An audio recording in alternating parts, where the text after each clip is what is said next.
ख़बर ॾींदासीं नवाब शमा। क़ाइदे अवाम इंजीनियरिंग यूनिवर्सिटीअ में शागिर्दाणियुनि खे मुबैना तौर हिसाइण वारे मामले जो केस दाख़िल कयो वियो आहे। केस में जवाबदार एहतशामुल हक़, असद हमीद, अरीब कुरैशी ऐं ॿियनि अणॼातल जवाबदारनि खे नामज़द कयो वियो आहे। केस यूनिवर्सिटीअ जे चीफ सिक्योरिटी ऑफिसर अता मोहम्मद चांडियो जी फरियाद ते दाख़िल कयो वियो। गाॾीअ में सवार जवाबदारनि शागिर्दाणियुनि खे हिसायो FIR जे मतन में ॼाणायो वियो आहे।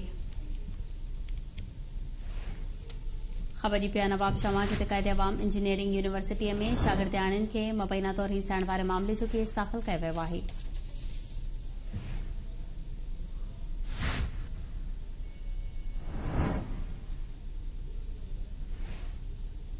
अवां खे अपडेट कयूं पिया। क़ाइदे अवाम इंजीनियरिंग यूनिवर्सिटीअ में शागिर्दाणियुनि खे मुबैना तौर हिसाइण जे मामले जो केस दाख़िल कयो वियो।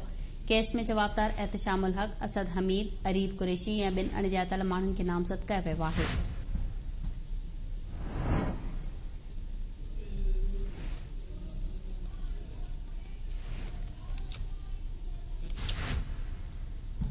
अवां खे अपडेट कयूं पिया। गाॾी में सवार जवाबदारनि शागिर्दाणियुनि खे हिसायो FIR जे मतन में ॼाणायो वियो। तफ़सील मालूम कंदासीं। लाइन ते मौजूद आहे अमीर चांडियो। जी अमीर, अपडेट कजो। जी, Quaid-e-Awam university of engineering science and technology नवाब जा चीफ सिक्योरिटी ऑफिसर अता मोहम्मद चांडियो तालके थाने ते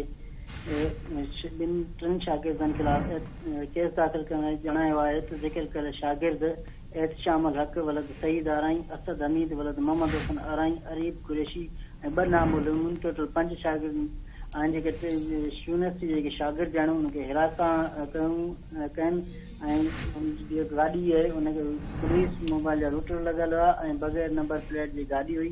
शागिर्दनि खे हिरासा कयो वियो आहे। हिन वक़्त ताईं केस दाख़िल कयो वियो आहे, लेकिन गिरफ़्तारी अमल में न आई आहे। जी अमीर चांडियो, तफ़सील ॿुधाइण लाइ महिरबानी।